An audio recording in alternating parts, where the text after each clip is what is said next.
Olá, queridas, queridos e queridos, 2023 foi um ano quente, o ano começou no dia 1º de janeiro, batucando pesado com o Lula subindo a rampa, com o Raoni, com aquela multidiversidade inteira, com aqueles milhares e milhares de pessoas espalhadas pelo Palácio, e continuou já numa semana, dia 8 de janeiro, com uma tentativa de golpe, com aqueles terroristas, e a gente cobriu tudo, olho no olho. E aqui para você segue um dos vídeos que bombou dessa retrospectiva 2023. De olho nesse vídeo. Eu agradeço os questionamentos, senador Malta. Existe uma passagem na carta de Tiago que a fé sem obras é morta. Então, mais do que falar de convicções, eu as lastreio em obras, prática. 34 anos de serviço público não são palavras ao vento. Por isso eu quero manifestar enfaticamente toda a minha confiança no Supremo Tribunal Federal.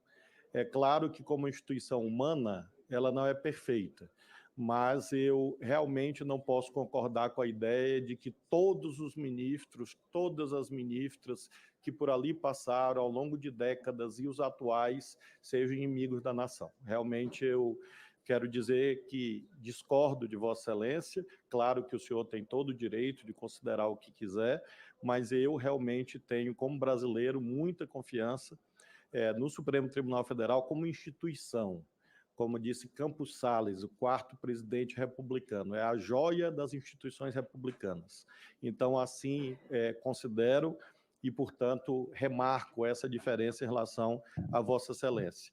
Sobre o ativismo judicial, em outro momento eu terei assim, o maior prazer de debater com o senhor, porque é um tema que remonta ao início do século XIX.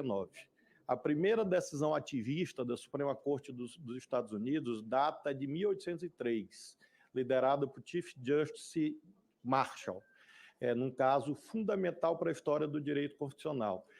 Nós temos decisões ditas ativistas para todos os lados. O senhor sabe que no século XIX, a Suprema Corte dos Estados Unidos legitimou a escravidão. A Suprema Corte dos Estados Unidos, em 1896, consagrou a doutrina dos separados porém iguais, que permitia a segregação racial em escolas. Isso era ativismo. Em 1905, o Estado de Nova York aprovou uma lei limitando a jornada de trabalho dos padeiros em 60 horas semanais. Essa lei foi declarada inválida pela Suprema Corte dos Estados Unidos porque violaria a liberdade de contratação. É uma decisão ativista. Então, não há decisões ativistas num só sentido. É um fenômeno realmente bastante antigo e que merece, sim, análise, até porque isso diz respeito ao elemento fundamental da lógica aristotélica que nós seguimos até hoje, do governo moderado, que veio, obviamente, desembocar no pensamento liberal de Montesquieu, Locke e outros que conformaram a teoria da tripartição funcional do Estado.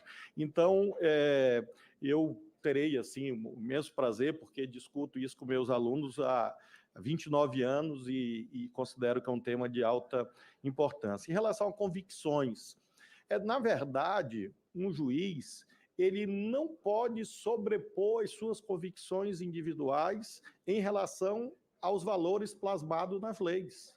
Isso é um ditame básico que emana do nosso sistema jurídico. É claro que não é o juiz boca inanimada da lei de que falava Montesquieu, paradigma oitocentista pós-Revolução Francesa. Não, mas é claro que um juiz tem que controlar a sua subjetividade porque ele não pode ser um ditador.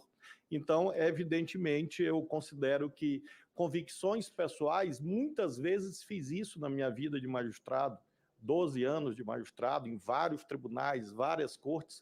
Às vezes você faz o que os da área do direito sabem, que você ressalva o seu entendimento pessoal e diz, acompanho tal posição, ressalvando o meu entendimento pessoal. Então, eu afirmo ao senhor que assim fiz durante 12 anos e assim seguirei fazendo, assim como a política ensina. Quando uma lei é votada, nenhum relator impõe a sua vontade. Ele precisa consertar com C, é preciso articular. E por isso mesmo, às vezes, você cede em relação às suas convicções pessoais para aprovar a lei. Então, eu acho que esse é o sistema institucional certo. Sobre convicções, eu creio que o senhor continua lendo a Bíblia. Eu tenho 3 passagens muito importantes que eu vou apenas mencionar e pedir que o senhor leia. Êxodo 16, sobre o maná que cai do céu. Mateus 25, sobre os pequeninos. E Atos dos Apóstolos 4. Essas são passagens assim, que iluminam com toda certeza aquilo que eu sou, aquilo que eu sempre fui, aquilo que eu serei. Para precisar a minha posição sobre decisões monocráticas, para não haver equívoco. É claro que as decisões monocráticas fazem parte, sempre fizeram e sempre farão do sistema judicial brasileiro. Claro, porque você tem um sem número de leis votadas no Congresso que autorizam decisões monocráticas. Eu me referi ao controle de constitucionalidade das leis, sendo mais preciso, a ADI, a DPF e a ADC. Processos de índole objetiva que fazem o controle de constitucionalidade das leis, e aí sim, repito o que eu disse, que decisões monocráticas nessa matéria são excepcionalíssimas, nessa matéria específica. Finalmente, sobre a questão da individualização da pena. Sim, claro, é impossível, à luz do artigo 59 do Código Penal, julgar sem que você examine os atributos que estão lá postos. E assim fiz na minha vida toda, e assim farei se merecer a honra de aprovação desse Senado. Em relação ao tema do aborto, minha posição é pública, bastante antiga e reiterada em sucessivas entrevistas. Eu, assim como Norberto Bobbio, tenho uma posição jurídica, no sentido de que o sistema jurídico, o sistema legal, pode ser debatido, talvez, no Congresso Nacional. Norberto Bobbio teve uma posição muito restritiva em relação ao direito ao aborto na Itália. Então, eu não imagino realmente que é caso de uma decisão judicial sobre isso, e sim de um debate no parlamento. Como o senhor sabe, é claro que esse processo já foi votado pela ministra Rosa e, evidentemente, eu não posso, eventualmente, rever o voto que ela proferiu, respeitável, não há dúvida, mas desconforme com aquilo que, particularmente, eu penso. E vários aqui têm mencionado uma confusão entre adversário político e inimigo pessoal.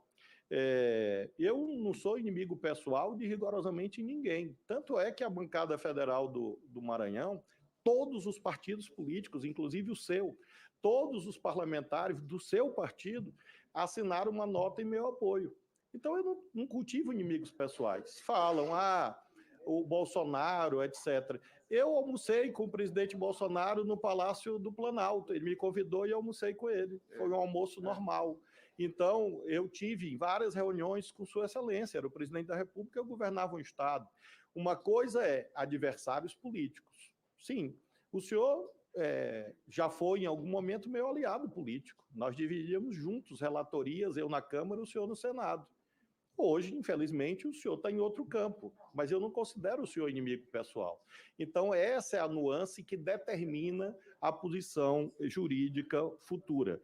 E eu faço questão de sublinhar esses itens para deixar evidenciado que, se amanhã qualquer adversário político que eventualmente eu tenha tido em algum momento chegar lá por alguma razão, que eu espero que não chegue, evidentemente terá o tratamento que a lei prevê, afirma o senhor. Com a palavra, o senador Magno para a réplica. Bom, senador Flávio Dino,